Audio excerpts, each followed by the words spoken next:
Hello everyone, once again I am here with new topic on resistance for class 10th. If you like my videos, if you like my teaching method, then please like and subscribe my channel. Dear students, we have discussed about the Ohm's law. In Ohm's law, we are familiar with a term that is V is equal to IR. V is equal to IR. Now this R is actually the constant of proportionality. Constant of proportionality. This R is actually the constant of proportionality, which is basically your resistance. Now it is a complete term, complete factor which we have to understand. It means that resistance is not only a simple number, actually its value depends upon other factors also. We are going to discuss all those points today in today's lecture. What we are going to discuss, that what is basically the resistance is, on what factors it is going to depend, and how we can combine the different resistors in series or in parallel to a applied circuit. So coming back to my point, now the topic is what this is a resistance. Now resistance means what? Resistance came from the word resist. Resist. Now what is the resist? Resist मतलब रोकना. It's like an obstacle. Now what type of obstacle? Obstacle in the path of flow of electron. Path of along the resistance, along the direction. Resistance is what? It is applied by the wire. It means it is applied by the material. Now material can be of any type. It can be metal, it can be non-metal, or you can say that it can be conductor also, it can be insulator also, and it can be semiconductor also. Now what are the factors? What is the basic parameters on the basis of which we determine that such type of material can be considered as a conductor, other is as an insulator, and another is a semiconductor. This is the factor resistance, which tells about that these type of materials can easily flow the electrons through it. Means what? If the value of resistance is small, if the value of resistance is small, current can easily flow. Now how can it be? See, from here you can write that I is equal to what? V by R. I is equal to, mathematical इसको समझो. I क्या है? I is equal to V by R. Now suppose V is constant. I mean a circuit which you are taking, the applied potential difference is constant. Suppose you have connected a battery of 3 volt or a battery of 5 volt to the circuit, then the potential difference applied across the circuit, that remains constant. Now in that case, if V is constant, you can say that I is proportional to 1 by R. I is proportional to 1 by R, and it inversely proportional. What does it mean? It means that if the value of resistance increases, the value of I will decrease. कहने का मतलब ये है कि अगर resistance बढ़ता है तो करंट की वैल्यू घटेगी. तो देखो रेसिस्टेंस कहने का क्या मतलब हुआ कि वो अगर बढ़ रहा है तो करंट घट रहा है. इसका मतलब, इसका अर्थ यह है कि रेसिस्टेंस जो है, it is like an obstacle along the path of the current. ये एक तरह का बाधा है. इसलिए रेसिस्टेंस का हिंदी होता है प्रतिरोध. प्रतिरोध का मतलब क्या हुआ? अवरोध उत्पन्न करना, रास्ते में अवरोध उत्पन्न करना. For example, you are driving a motor car on the road and you have to face so many breakers. So what is that? That is a speed breakers. What we call a speed breaker. So what we have to do? We have to slow down our motion. So in the same way, resistance is the property of the material. ये हर material की property है. ये कहीं से borrow किया हुआ नहीं है. It is already inside us. It is the inherent property. We have already. Means copper will have its own resistive property. Carbon will have its own resistive property. Likewise, silver will have own, aluminium will have own. But the fact which is considered to be conductor depends upon if the value of resistance is small. इसका मतलब यह है कि अगर कोई भी material, कोई भी मेटल करंट के फ्लो को, करंट का फ्लो एक्चुअली है क्या? Basically the flow of charges. If it disturbs least, अगर ये रास्ते में बहुत कम बाधा उत्पन्न कर रही है, तो उस फैक्टर का नाम हम क्या कहते हैं कि लो रेजिस्टेंस. वो क्या कहलाएगा? लो रेसिस्टेंस। लेकिन अगर कोई बहुत ज़्यादा रेसिस्टेंस फॉलो कर रहा है, फॉर एग्जांपल देख लो, जैसे कि जो भी आपकी नॉन मेटल्स जिसको कि आपने इंसुलेट रखा, सपोज कार्बन ले लो, कार्बन से कभी सुना कि कार्बन के वायर हमने बना करके इलेक्ट्रिक सप्लाई करवा दी? नहीं, because it is not possible. क्यों नहीं पॉसिबल है? क्योंकि रेसिस्टेंस की वैल्यू जो होती है ये बहुत हाई होती है। तो जब रेसिस्टेंस हाई होता है तो ऑटोमेटिकली तुम यहाँ देख रहे हो कि I is inversely proportional to R. It means what? If the value of R will increase, definitely the value of I will decrease. और अगर ये बहुत ज्यादा हाई हो, अगर रेसिस्टेंस की वैल्यू बहुत ज्यादा हो, तो करंट सर्किट में फ्लो कर ही नहीं पाएगा। And that is why such materials which have very extremely high value of resistance are considered under insulator. किसके अंदर कंसीडर करते हैं? इंसुलेटर के अंदर कंसीडर करते हैं। और जिनकी वैल्यू बहुत कम होती है, almost I think 10 to the power -8 ohm metre आता है, रेसिस्टिविटी टर्म है वो। रेसिस्टिविटी हम एक्सप्लेन करेंगे कि पर यूनिट लेंथ के द्वारा जो रेसिस्टेंस ऑफर्ड होता है, that is called basically resistivity. तो अगर रेसिस्टिविटी की वैल्यू जो है वो 10 to the power -8 के ऑर्डर में आ रही है, तो इन that case it is a quite good conductor. और ये किस में अवेलेबल होता है? तो ये अवेलेबल होता है तुम्हारा सिलिकॉन में, सॉरी ये अवेलेबल होता है आपका सिल्वर में, सिल्वर, कॉपर, एल्युमिनियम, ये सब में जो रेसिस्टिविटी की वैल्यू आती है वो आती है आपका 10 to the power -8 के ऑर्डर में, 10 to the power -8 के ऑर्डर में। Clear this thing? लेकिन अगर हम बात करेंगे इंसुलेटर की, it is almost about 10 to the power 12 like this the orders goes on. तो कहने का मतलब ये है कि रेसिस्टेंस को समझना है, it is the inherent property of the material by virtue of which any object, any material, any element resists to the flow of charges inside it when it is applied across the potential difference. When the potential difference is applied across the ends of any wire, then the property which opposes the flow of charges within it is known as resistance. आई बात समझ में? कहने का मतलब ये है कि अगर किसी, suppose this is my wire, अगर किसी वायर के अक्रॉस पोटेंशियल डिफरेंस अप्लाइड करने के बाद, देखो मैं सर्किट ड्रॉ करती हूँ, अगर किसी वायर के अक्रॉस पोटेंशियल डिफरेंस अप्लाइड करने के बाद जिस प्रॉपर्टी के कारण करंट के फ्लो में, जिस प्रॉपर्टी की वजह से करंट के फ्लो में रुकावट पैदा आती है, डिस्टरबेंस प्रोवाइड किया जाता है, that inherent property of any material is known as resistance. क्या कहलाता है? फॉर एग्जाम्पल देखो ये सर्किट है ना हमारा, जैसे ये लिया मैंने, what I have taken, this is the potential difference, the big line is for positive, a small line is for negative, यहाँ से पॉजिटिव टू नेगेटिव करंट का फ्लो होता है। चलिए अब हम लोग इसको क्या करते हैं, ये सिंबल बनाते हैं, this is the symbol for resistance. Resistance का सिंबल क्या होता है? This is the symbol for resistance. देखिए ना बुक में सारे इलेक्ट्रिकल अप्लायंसेस के, इलेक्ट्रिकल कंपोनेंट्स के सिंबल्स दिए हुए हैं, वो आपको याद होनी चाहिए। And this is the symbol for battery, ये बैटरी का सिंबल है। अगर मैं एक सेल बनाती then it is the cell, not it is battery. Other thing I have not added, if you want you can add a key also. Suppose मैंने यहाँ पे की को क्या किया, ऑन कर दिया, की क्या है मेरा, ऑन स्टेट में है, so current I will flow. Now another thing, if you want to add the bulb, so bulb will glow, bulb will glowing, तो क्या है, ये ग्लो कर रहा है, ठीक है। सो अब जब ये करंट इधर से फ्लो करेगा तो मटेरियल जो है, suppose this is the point, name it A and B, ये ए और बी पॉइंट जो है आपका, एक ही साइड लिखते हैं, A and B, and this is called resistance, this is called R.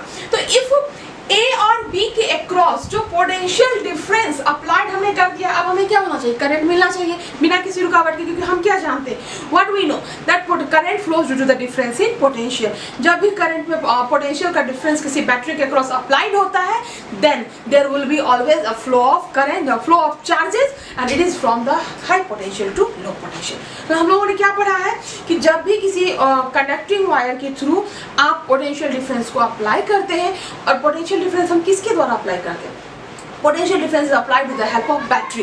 तो जब हम बैटरी के थ्रू हम पोटेंशियल डिफरेंस अप्लाइड करते हैं, तो there is a flow of charges from higher potential to lower potential. और हायर पोटेंशियल किसका होता है, हायर पोटेंशियल होता है आपका पॉजिटिव टर्मिनल का, और लोअर पोटेंशियल होता है आपके नेगेटिव टर्मिनल का। तो हाई से लो करंट फ्लो करेगा, and that I have made here कि current is flowing from A to B, ये पॉजिटिव है, यहाँ पॉजिटिव से करंट निकल करके नेगेटिव की तरफ आ रहा है। अब ये जो वायर इसके क्रॉस, इसको क्रॉस होना है, तो ये अगर काफी ज्यादा हाई वैल्यू हो इसके रेसिस्टेंस को, कहने का मतलब ये है कि ये इलेक्ट्रॉन्स को जाने ही नहीं दे रहा है, रोक रहा है। अब रुकावट किस किस तरह की हो सकती है, तो मान लो कि एक लार्ज नंबर ऑफ इलेक्ट्रॉन्स है, काफी कोलिजन हो रहा है, कोलिजन्स बहुत ज़्यादा हो रही है, स्पीड बहुत कम हो जाएगा उसकी, तो फिर क्या होगा कि वो एक अपने डेस्टिनेशन तक पहुंच ही नहीं पाएगा। और जब तक वो डेस्टिनेशन तक नहीं पहुंचेगा, डेस्टिनेशन क्या है, तो फ्रॉम पॉजिटिव टू निगेटिव, तो जब तक आपके चार्ज कैरियर्स पॉजिटिव टर्मिनल से स्टार्ट होकर निगेटिव तक नहीं पहुंचते हैं, you will not get the current. आई बात समझ में? और ये डिस्टर्बेंस का नाम हमने क्या दिया है, रेसिस्टेंस। तो चलो हम लोग देख लेते हैं कि रेसिस्टेंस जो है इसको डिफाइन क्या कहते हैं। Resistance is defined as an inherent का मतलब होता है कि वो अपने ऑलरेडी है, it is inside, it is within, already within us. ऐसा नहीं है कि किसी की इफेक्ट में आके हमने बोरो कर लिया है और वो फिर कुछ देर के बाद वो इंड्यूस्ड इफेक्ट है जो थोड़ी देर के बाद गायब हो जाएगा। नहीं, कार्बन के पास रेसिस्टेंस है, high value of resistance, it will B along with him, along with that carbon for all the time. Similarly, copper will have a low value of resistance and this low value of resistance will remain along with it.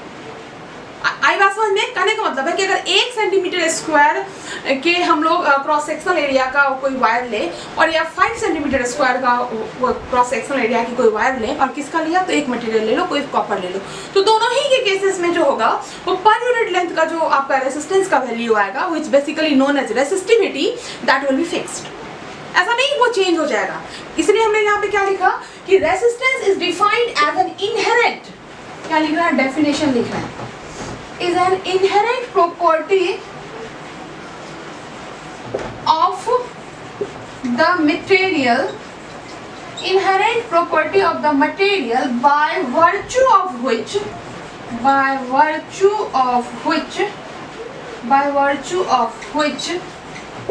it resist समझ में आ रहा है ना, रोकता है, ऑब्स्ट्रकल करता है, it resist the flow. कहाँ लिखे हैं, चलो इसको रब करते हैं। सर्किट आई होप कि आपने बना लिया होगा, एक सिंपल इलेक्ट्रिकल सर्किट है और क्लास 10th में आसानी से आपको इलेक्ट्रिकल सर्किट बनाने आ जाना चाहिए। Any time you have been asked to draw the electrical circuit. So what it is, resistance is defined as an inherent property of the material by virtue of which it resists the flow of charges inside the wire. Flow of charges inside the wire. That property is known as resistance. Now, what are the factors on which the resistance depend, whether its value will remain same या फिर ये भी change होता है? तो देखो factors क्या क्या है, तो 4 इंपॉर्टेंट फैक्टर्स है जो कि आपको ध्यान में रखना है। 4 इंपॉर्टेंट फैक्टर्स आर देयर। सबसे पहले तो मैंने अभी एक डिस्कस किया अभी आप लोगों के साथ कि हर मटेरियल्स की रेसिस्टिविटी, जो रेसिस्टेंस होती है ऑफर्ड करने की, वो वैल्यू अलग अलग होती है। कॉपर की कुछ अलग होगी, कितना वो रेसिस्टेंस ऑफर करेगा, एल्युमिनियम की कुछ और अलग होगी, सिल्वर की कुछ अलग होगी। हालांकि ये तीनों जो हैं, all the three, copper, aluminium and silver, this came under the category of conductor.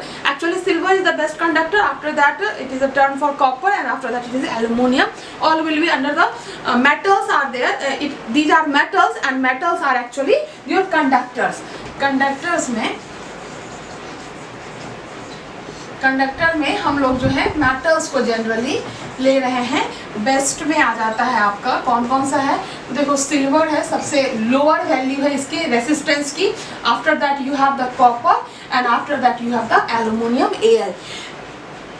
After this you have the alloy. Alloy होते हैं जो उनकी भी रेसिस्टिविटी की जो वैल्यू होती है वो थोड़ी कम होती है, and these are of the orders of 10 to the power -8। And after that it is turn for semiconductor. देखो ये मैंने कम वैल्यू के आधार पे किया है कि कंडक्टर का सबसे कम होता है, उसके बाद एलॉय होता है, उसके बाद सेमी कंडक्टर होता है। और ये जो सेमी कंडक्टर है ये बेसिकली हम लोग 2 ही मटेरियल यूज करते हैं, that is called your silicon and germanium. Silicon and germanium ये वाइडली यूज होता है, ठीक है। तो ये इनका मॉडरेट टाइप का होता है, टेम्परेचर के इफेक्ट से हम लोग इसके रेसिस्टिविटी को कम करते हैं and after that we can use for any electrical appliances. आपके जो भी आजकल जो भी चिप वगैरह आप यूज कर रहे हैं, these are all made of the semiconductor chips होते हैं, जो से नैनो टेक्नोलॉजी जो भी आप बात करोगे तो वहाँ पे ये आपका जो सेमी कंडक्टर मटेरियल है हम लोग इसी को यूज करते हैं। और आज का जो पूरा का पूरा इलेक्ट्रॉनिक वर्ल्ड है, it depends upon your semi application of semiconductor material and only the two materials which is playing the vital role in the electronic world and that is the silicon and germanium. काफ़ी important होता है ये। And after that it comes of the turn of insulator. इसकी जो resistance की value होती है ये काफ़ी ज़्यादा होती है, तो ये हम लोग जनरली अवॉइड ही करते हैं क्योंकि कोई मतलब नहीं बनता है इंसुलेटर्स को आपके सर्किट में अप्लाई करने का। तो देखो सिल्वर जो होता है ये काफ़ी कॉस्टली होती है, आइटम्स काफ़ी कॉस्टली है, so generally we prefer for the jewellery items. और इस सिल्वर को हम लोग वायर बनाने के लिए बहुत कम ही यूज करते हैं। आपके घर में, हमारे घर में जो वायरिंग की हुई है it is basically of the copper material. हम लोग कॉपर इलेक्ट्रिकल वायर्स को यूज करते हैं, ये एकदम परफेक्ट है, मॉडरेट प्राइस भी है, हम लोग यूज भी कर सकते हैं। और रेसिस्टेंस की प्लस रेसिस्टेंस की वैल्यू जो होती है वो काफ़ी कम होती है इस कॉपर वायर की, तो easily we can use for your electrical appliances. Now we are talking about the factors on which the resistance of a wire depends. तो देखो फैक्टर्स क्या क्या है।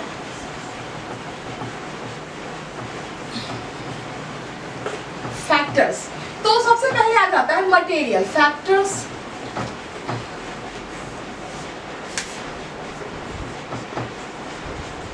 Factors affecting the resistance of the wire, affecting the resistance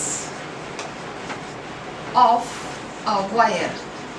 देखिए अभी क्या पता है, इतनी देर से क्या डिस्कशन चल रही थी कि जो कॉपर मटेरियल होगी उसकी कम होगी और जो इंसुलेटर होगी उसकी ज़्यादा होगी। It means what, it depends upon the nature of the material. सबसे पहला क्या होगा कि इट डिपेंड्स ऑन द क्या होगा, डिपेंड्स लिख लेना, depends on the nature of the material. ठीक है, चलो एक दूसरा है जो कि कहलाता है temperature. Now what is temperature? You know that temperature actually it measures that whether two systems are in thermal equilibrium. कहने का मतलब ये है कि जो डिग्री ऑफ हॉटनेस और कोल्डनेस है उसको हम लोग टेम्परेचर कहते हैं। तो टेम्परेचर जो है वो भी रेसिस्टेंस को अफेक्ट करता है। If you increase the temperature the resistance of the wire will generally increase. कहने का मतलब क्या है कि अगर 28 डिग्री सेल्सियस पे आपने वायर का कुछ रेसिस्टेंस मेजर किया है तो ये बदल सकता है अगर आप टेम्परेचर को बढ़ाते या घटाते हैं। तो कहने का अर्थ ये है कि resistance is affected by the temperature also. तो ये किस पे हुआ? फर्स्ट तो on the nature of the material, दूसरा क्या लिया हमने? टेम्परेचर लिया, टेम्परेचर। अब देखिए थर्ड वन देखते हैं। थर्ड वन ये जो अब थर्ड और फोर्थ है, it gives you the formula for the resistance. Third क्या है? तो it depends upon the length of the wire. Length of the wire पे ये डिपेंड करता है। किस पे डिपेंड करता है? लेंथ ऑफ द वायर की। और कैसे डिपेंड करता है? तो जैसे जैसे लेंथ को हम बढ़ाते जाते हैं amount of resistance will also increases. It means what? R is proportional to L. R is proportional to L. Factors affecting the resistance. Resistance is generally represented by capital R. तो ये directly proportional है। कहने का मतलब ये है कि अगर आप 10 मीटर के कॉपर वायर को लेते हैं सेम पोटेंशियल पे, पोटेंशियल डिफरेंस आपने सेम अप्लाई करके रखा है and that 10 metre is replaced by the 100 metre wire. 10 metre को आपने किससे रिप्लेस कर दिया? 100 मीटर ऑफ वायर के। तो उस केस में पोटेंशियल डिफरेंस भी सेम है, वायर की थिकनेस भी सेम है, प्लस जिस वायर का लिया है कॉपर वायर लिया है तो दोनों ही केस में कॉपर ही है, यानी और कोई फैक्टर्स को हम चेंज नहीं कर रहे हैं। तो आप देखोगे कि जो रेसिस्टेंस की वैल्यू जो है वो बढ़ रही है। कहने का मतलब इसको कैसे आप चेक करेंगे? तो सर्किट में एमीटर लगा दो, अमाउंट ऑफ करंट मेजर कर लो। अभी अपने फॉर्मूला में देखा कि I is proportional to 1/R।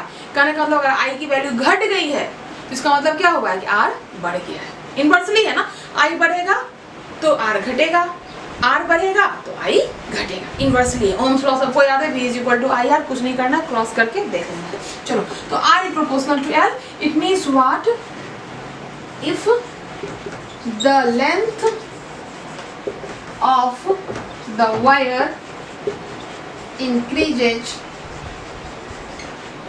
it increases the resistance offered by the wire. It increases the resistance offered by the wire.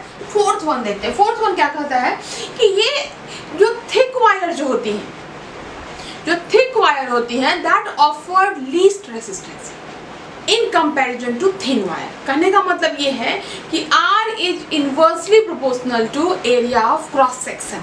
R is inversely proportional to area of cross section. आई बात समझ में कि thick wire यानी कि जो wire मोटी है, जिसका क्रॉस सेक्शनल एरिया ज्यादा से ये इसको कहते हैं cross sectional area. This one is called cross sectional area. ये जो अंदर वाला जो पार्ट है उसको कहते हैं क्रॉस सेक्शनल एरिया. इधर वाले को सरफेस एरिया कहते हैं. इसको नहीं कंसीडर करना, इसकी बात नहीं करनी. तो जो अधिक सरफेस एरिया जिसकी होगी, सॉरी अधिक क्रॉस सेक्शनल एरिया जिसकी होगी, उसका रेसिस्टेंस जो होगा वो कम होगा. Resistance offered bye thick wire will be small. समझ में आई बात? तो ये यहाँ तक आपका हो गया. अब देखो क्या करना है तुम लोगों को. इन दोनों इक्वेशंस को आपको कंबाइन करना है. इन दोनों को कंबाइन करना है. तो चलो कंबाइन करते हैं. यहाँ तक तो कुछ करना ही नहीं है आपको, बस याद रखना है इस चीज को. अब यहाँ पे देखिए, R is proportional to L, R is proportional to 1/A. इसको क्या लिख सकते हैं? R is proportional to L/A. क्या लिख सकते हैं हम लोग? R is proportional to, what we can write? We can write R is proportional to L/A. आई बात समझ में? R is proportional to L/A. अब इस proportionality को हमें हटाना है, तो I will use another constant that is known as rho. And rho is what? It is called constant of proportionality known as resistivity. इसका नाम क्या है? इसका नाम है resistivity. काम क्या करता है? तो ये proportionality constant है, लेकिन इसका नाम क्या है? तो नाम है इसका resistivity. चलो लिख लेते हैं. rho क्या है भाई? तो resistivity है. resistivity, ठीक है. ये है क्या चीज एक्चुअली? तो ये है तुम्हारा कांस्टेंट ऑफ प्रोपोर्शनैलिटी. आगे बात समझ में सबको? देखो ये प्रोपोर्शनैलिटी सिंबल है. जब तक सिंबल में रहेगा तो आप इसके आधार पे कोई न्यूमेरिकल्स नहीं बना सकते. सिंबॉलिक फॉर्म को आपको इक्वालिटी रिलेशन में कन्वर्ट करना ही पड़ेगा, और इक्वालिटी इक्वेशन में कन्वर्ट करने के लिए we have to remove the proportionality symbol. हम लोग को क्या करना पड़ता है? प्रोपोर्शनैलिटी सिंबल को झट से हटाना पड़ता है, और मैंने इसको हटा करके क्या दिया है? Resistivity. Rho is the resistivity. अब यहाँ पे थोड़ा हम लोग समझेंगे. अब क्या समझेंगे तो देख लो क्या समझना है आप लोगों को. तो जरा सा देखिए यहाँ पे बात करो यूनिट. ओके, तो हमारा इक्वेशन आया था V is equal to IR. सबसे पहला ओम्स लॉ का इक्वेशन. तो यहाँ से आ रहा है R is equal to V/I. R is equal to क्या आ गया? V/I. Now what is the unit for V? What is the unit for V? Unit for V is volt. And what is the unit for I? I is ampere. So volt per ampere. क्या हो गया? तो इसका unit हो गया तुम्हारा volt पर ampere. ठीक है. अब इस वोल्ट पर एम्पियर को हम कहते हैं ओम. लंबा नाम है ना वोल्ट पर एम्पियर, एक छोटा सा नाम दिया ओम. देखो कितना अच्छा नाम है ओम. तो ये ओम दिया. इसका सिंबल क्या है? तो ये दिस वन. उल्टा यू को उल्टा कर दो, दैट विल बी द ओम. थोड़ा सा उसकी दोनों तरफ हैंड्स निकाल देना ऐसे चिड़िया की तरह. तो ये ओम बन गया. तो रेसिस्टेंस का यूनिट क्या हो गया? ओम हो गया. क्लियर जैसे. अब देखिए हमें निकालना है यूनिट ऑफ रो, क्योंकि हमने क्या डिफाइन किया है? डिफाइन किया है कि रो मेरा रेसिस्टिविटी है. तो रेसिस्टिविटी की यूनिट क्या होगी, तो उसको डिस्कस करते हैं. तो यूनिट, इसको रब कर देते हैं, पूरा पेज यूज करेंगे. चलो, आई होप लिख लिया होगा सबने. अब हमारा टास्क क्या है? तो ये यूनिट हम लोग कर रहे हैं. तो ये तो था यूनिट ऑफ R. अब हम करेंगे क्या? यूनिट ऑफ रो. और यहाँ पे बहुत कुछ क्लियर हो जाएगा. रो क्या है, इस चिड़िया का नाम. चलो देखते हैं. तो क्या है? R इज इक्वल टू है रो L/A. चलिए अब आप लोग आ जाइए डायमेंशनल यूनिट के फॉर्म पे. तो rho can be written as RA/L. लिख सकते हैं या नहीं लिख सकते? अगर न्यूमेरिकल्स में जरूरत हो तो आप इस फॉर्मूला को यूज भी कर सकते हैं. अब यूनिट पे आते हैं. ओम. रो की यूनिट क्या है? ओम. एक यूनिट क्या होगी? एरिया ऑफ क्रॉस सेक्शन है. एक यूनिट क्या होती है? Metre square. एक यूनिट क्या होगी? Metre square. एल की यूनिट क्या हो जाएगी? बताओ जल्दी. एम. मीटर. कैंसिल हो गया. तो ये क्या हो गया? ये आ गया तुम्हारा ओम मीटर. क्या आ गया? ओम मीटर. यानी रो की यूनिट क्या होती है? SI unit. ये है ओम मीटर. हम सारी SI यूनिट की बात कर रहे हैं. We are talking about SI unit. चलो ये फैक्टर्स तो निकल गया है, आगे बढ़ते हैं. This is done. Okay, any doubt? I hope it is clear to you. What is the unit of resistivity? Resistivity is ohm meter. Now the question is how can we define resistivity? अच्छा चलो यहाँ तक बताने में एक चीज़ तो बात बताना ही भूल गई कि ये जो resistance है it is a scalar quantity. Number होता है, कोई डायरेक्शन वाली कोई बात नहीं है. रेसिस्टेंस जो है वो आपका एक स्केलर क्वांटिटी है. जब रेसिस्टेंस स्केलर है तो जाहिर सी बात है रेसिस्टिविटी भी क्या होगा, वो भी स्केलर क्वांटिटी होगा. लिख लो, भूल ना जाना, बहुत इंपॉर्टेंट है. Resistance is a scalar quantity. Okay, now इसकी नंबर है, न्यूमेरिकल वैल्यू होती है इसकी कुछ नंबर. अब देखो डेफिनेशन क्या, रो को हम क्या कैसे डिफाइन करेंगे, रो को कैसे डिफाइन करेंगे. सो फॉर्मूला लेंगे और वहीं से आ जाएगा रेसिस्टिविटी. रेसिस्टिविटी देखिए होता क्या है कि स्टूडेंट्स जो हैं रेसिस्टिविटी और रेसिस्टेंस में कंफ्यूज कर जाते हैं. उन्हें लगता है कि सेम ही चीज़ है.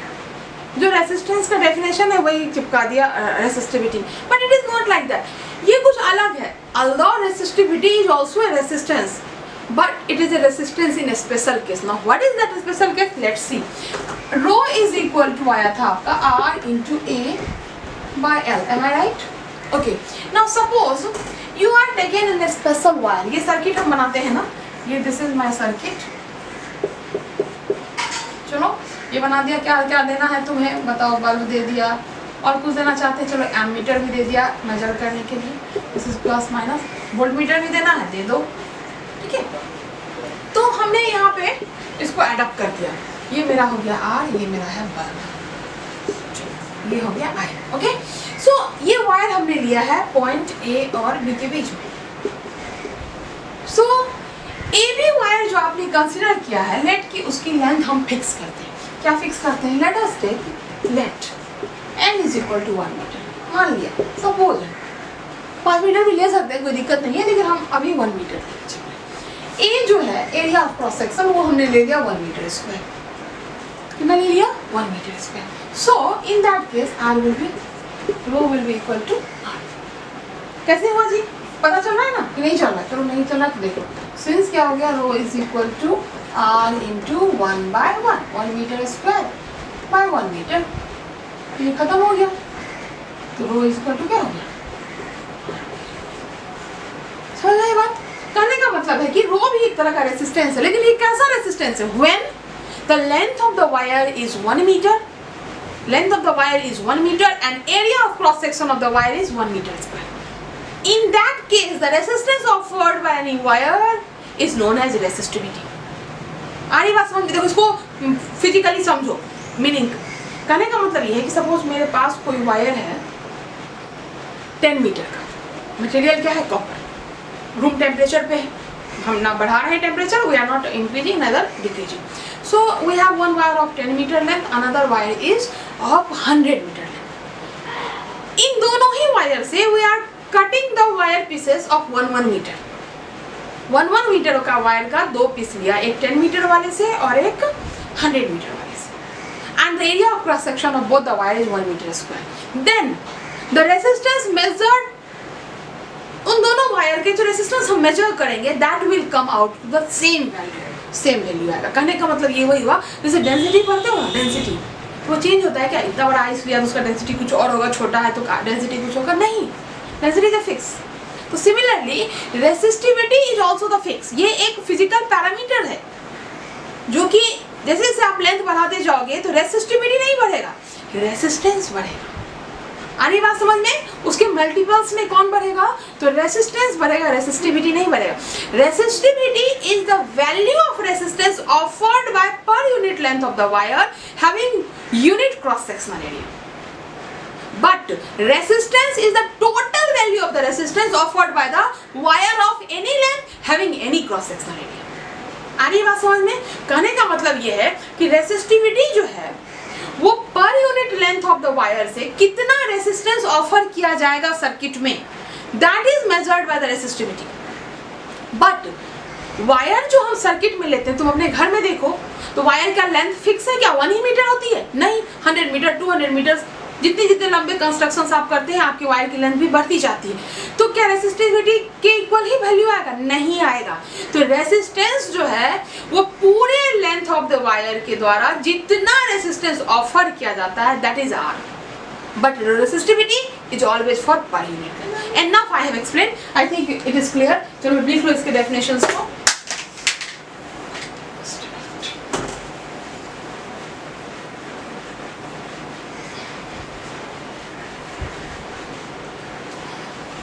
चलो क्या किया हमने? Resistivity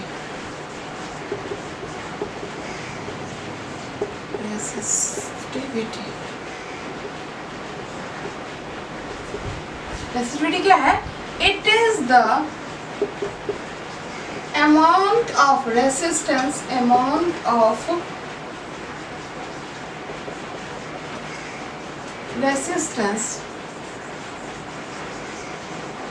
offered by, it is the amount of resistance offered by a wire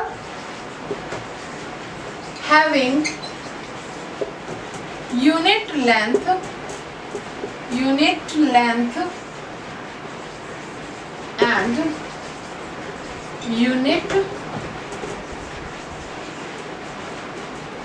cross section,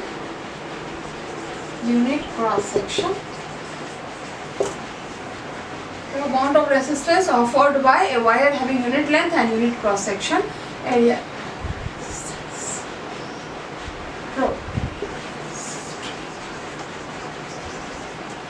Okay, unit wire, and so formula is what? So mathematically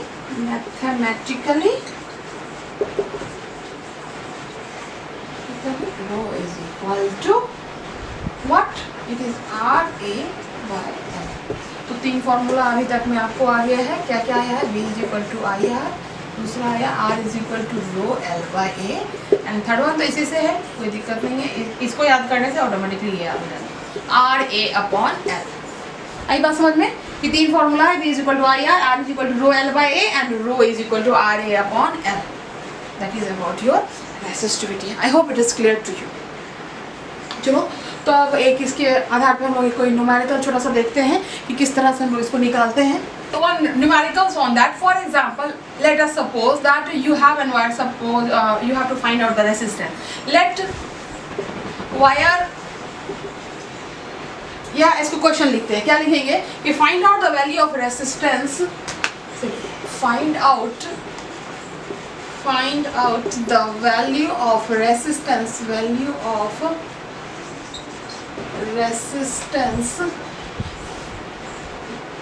produced by a wire of length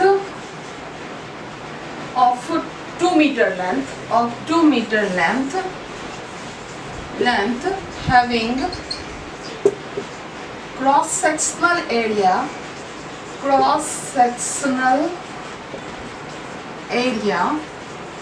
कितना ले लें? चलो 1 centimetre square, simple है। Having cross sectional area 1 centimetre square, और given होगा कि given that rho is equal to rho of the material, या कह सकते हैं इसको ऐसे लिखा जाता है क्वेश्चन में, रेसिस्टिविटी ऑफ द मटेरियल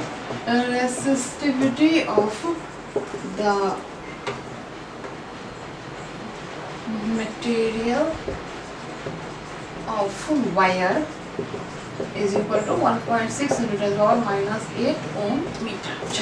चलो फिर से पढ़ते हैं। तो क्या है कि find out the value of resistance produced by a wire, और या offered by a wire of 2 metre length having cross sectional area 1 centimetre square. तो चलो पहले देखते हैं कि इसमें क्या क्या डेटा हमारे पास ऑलरेडी अवेलेबल है। तो क्या क्या रहा है कि find out the value of resistance, तो निकालना क्या है? R is equal to what? That is the target. इसी डायरेक्शन हम लोग आगे प्रोसीड करेंगे। अब देखिए यहाँ पे क्या है कि produced by a wire of 2 metre length कितनी कह रही है? It is equal to 2 metre, and cross sectional area कितना कर रहा है? A is equal to 1 centimetre square, and the resistivity is given and it is equal to 1.6 × 10⁻⁸ अब देखिए यहाँ पे जो resistivity has the value in SI, okay, SI unit. Again L is SI unit but A is in CGS, तो हमें इसको convert करना पड़ेगा. तो कन्वर्ट करोगे तो क्या हो जाएगा बताओ? इसको हम लोग मीटर में कन्वर्ट करेंगे. तो कन्वर्ट करेंगे तो 1 × 10⁻⁴ मीटर स्क्वायर हो जाएगा. चलो ठीक है, कोई दिक्कत? यानी कि 0.0001 होगा. That can be written as 1 × 10⁻⁴ metre square. अब हम लोग आते हैं फैक्ट पर. हमारे पास फॉर्मूला क्या है? R is equal to rho L by A. What do we have formula? R is equal to rho L by A. I hope you have written the question. So कहने का मतलब ये है कि हम लोग बस सिंपली इसको सब्स्टिट्यूट करेंगे और हमारा प्रॉब्लम सॉल्व हो जाएगा. यहाँ पे करती हूँ. चलो R is equal to क्या है? rho L by A. फटाफट सब्स्टिट्यूट करो. वैल्यू रो की वैल्यू कितनी है? 1.6 × 10⁻⁸. L की वैल्यू कितनी है? 1 है. मीटर में ही है सारा, हमने SI में कन्वर्ट कर दिया है, इसलिए हर जगह यूनिट लिखने की जरूरत नहीं है. We will simply write the SI unit of resistance that is called ohm. हमेशा यूनिट नहीं लिखना है, कंफ्यूजन होती है. चलो A की वैल्यू कितनी लेनी है हमें? 1 × 10⁻⁴. 1 × 10⁻⁴. ये माइनस ऊपर चला गया, प्लस हो गया 1.6. 1 की कोई मतलब ही नहीं, खत्म. तो ये हो गया 10⁻⁸ और ये ऊपर चला गया, हो गया +4 और यूनिट हो गया SI यूनिट में ओम. So it comes out 1.6 × 10⁻⁴ ohm. This is the amount of resistance which is offered by the wire. आई बात समझ में? Now suppose इसको मैं रिवर्स चलती हूँ. रिवर्स कैसे चलेंगे? तो अब रेसिस्टेंस की वैल्यू आपको फाइंड आउट हो गई. एक न्यू न्यूमेरिकल्स बनाते हैं. लेट find out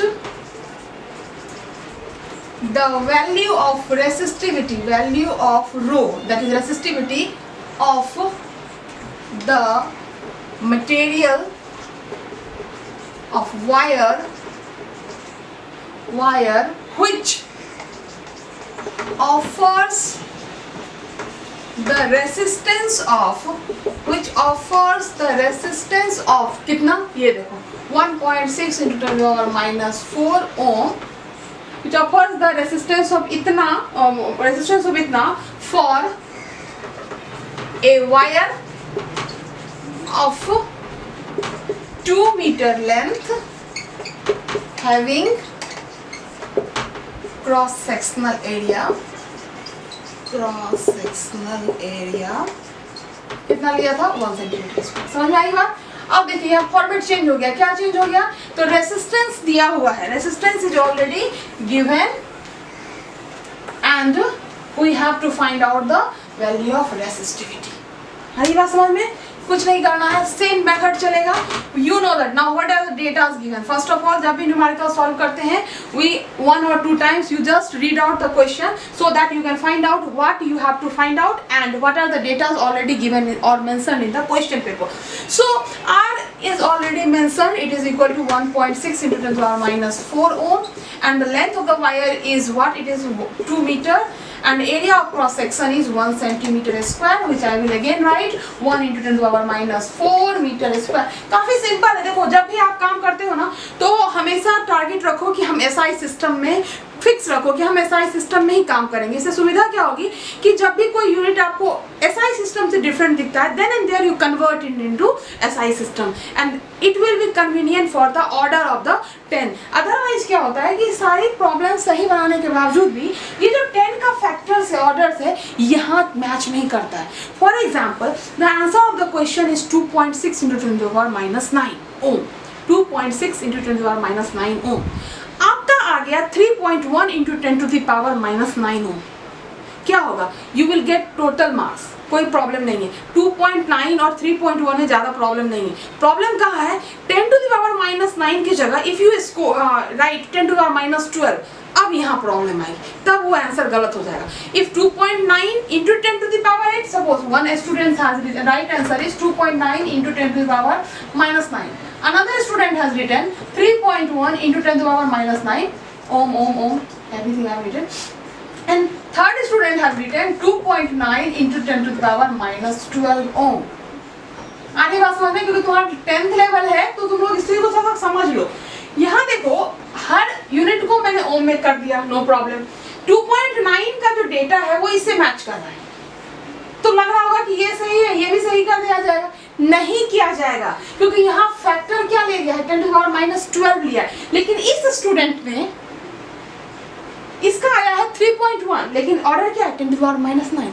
हमेशा आंसर में एग्जामिनर या टीचर्स जो है वो ऑर्डर को चेक करते हैं, आपका ऑर्डर सही आना चाहिए। और ऑर्डर सही कब आएगा, जब आपका कन्वर्शन प्रोसेस जो है वो सही डायरेक्शन में गया है। Once you commit a mistake in the conversion, definitely your answer will vary, और वो ऑर्डर में वैरी जो है वो कभी भी एक्सेप्टेबल नहीं होता है। चलो हम लोग अपने टॉपिक पे आते हैं। तो हमें निकालना क्या था, रो इज इक्वल टू 1। चलिए, तो हमारे पास फॉर्मूला है, सेम फॉर्मूला। क्या फॉर्मूला था हमारे पास, आई होप कि क्वेश्चन लिख लिया होगा आप लोगों ने, तो मैं इसको रब करती हूँ। सो सॉल्यूशन पे यहाँ आते हैं। After this I am going here. So what is R is equal to rho L by A, यही फॉर्मूला है ना आपके पास। So this implies what, rho is equal to R A by L. Alright students, so it is 1.6 into 10 to the power minus 4 into A. What is A? A is 1 into 10 to the power minus 4 and what is L? L is 1. सबको मैंने convert कर दिया किसमें, SI में, इसलिए कोई problem ही नहीं है। अब देख लो यहाँ पे ये एरिया फैक्टर यानी मीटर स्क्वायर, और नीचे में क्या आएगा 1 मीटर। चलो इसमें लिखते हैं थोड़ा तुम्हारा कंफ्यूजन क्लियर हो जाए। ये ओम है, ठीक है। तो देखो मीटर मीटर कैंसिल हो गया, अब क्या बचा, 1 मीटर बच गया, और एक ओम यहाँ आ गया था, यानी यूनिट क्या मिल गया हमें, ओम मीटर। और ओम मीटर रेसिस्टिविटी का, ओम मीटर रेसिस्टिविटी का क्या है, ये ऐसा यूनिट है, अभी जस्ट पढ़ाया है तुम लोगों को। तो ये आ गया तुम्हारा 1.6 इंटू 10 टू द पावर -4, और ये -4 कितना हो गया, 10 टू द पावर -8, ठीक है। अभी तो मैंने डेटा को जस्ट रिवर्स किया था, सो दैट मुझे क्वेश्चंस रो की वैल्यू इतनी याद नहीं रहती है, आपके क्वेश्चंस में दिया हुआ रहेगा। तो ये दोनों ही अपने आप में एक इंडिपेंडेंट क्वेश्चंस है, और इसी मेथड को फॉलो करते हुए आप आगे बढ़ोगे। देखो इसमें एक थर्ड कैटेगरी का क्वेश्चंस और भी अराइज करता है, वो किस तरह का है सो देख लो। ये तो हमने बेसिकली फोकस कर दिया था रेसिस्टेंस पे, लेकिन अगर सर्किट में वोल्ट मीटर करंट दे करके आपको फाइंड आउट करना है तब क्या होगा, उसकी बात हम लोग करते हैं। तो याद रखो कि रेसिस्टेंस हमने कितना लिया था, 1.6 इंटू 10 टू द पावर -4। कुछ और भी ले सकते हैं, कोई प्रॉब्लम नहीं है। Now let us talk about another type of question. Now suppose you have a circuit.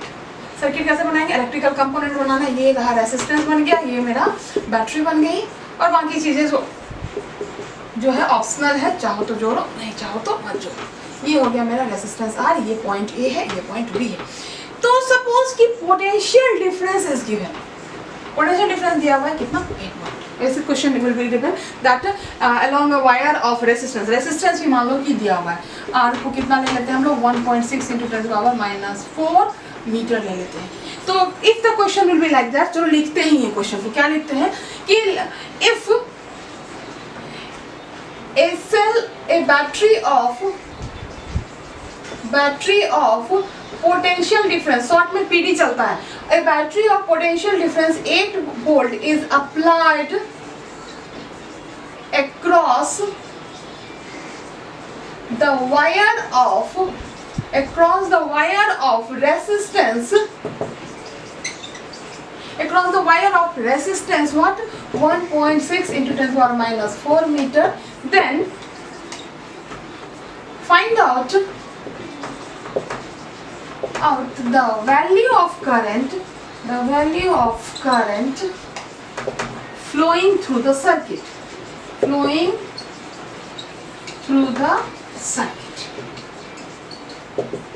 देखो कुछ नहीं है, सिंपल है। क्या कह रहा है question, if a battery of potential difference 8 volt is applied across the wire of resistance 1.6 into 10 to the power -4 meter, then find out the value of current flowing through the circuit. What will be the value of current? तो यहाँ पे हम कहाँ से proceed करेंगे, we will proceed from the Ohm's law, the very fundamental law, बहुत important. क्या कहता है Ohm's law, तो Ohm's law नहीं कहता। चलो फिर यहाँ डेटा लिखते हैं, हम लोग मिस्टेक नहीं करेंगे।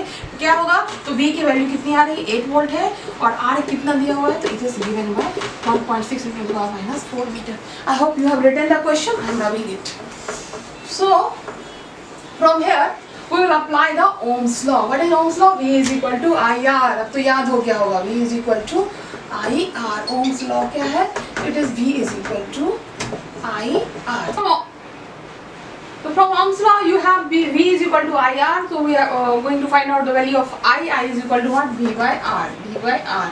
Now what is the value of V? V is given by 8 volt. देखो ये 8 वोल्ट तो काफ़ी सिंपली मैंने लिख दिया, ये मिली माइक्रो कुछ भी हो सकता है, उसमें कोई परेशानी नहीं है, आप उसको कन्वर्ट कर लोगे। तो 8 वोल्ट है और रेजिस्टेंस की वैल्यू कितनी आ रही है? तो रेजिस्टेंस की वैल्यू आ रही है 10 to the power -4 1.6 into 10 to the power -4 ओम, और ये था मेरा कितना?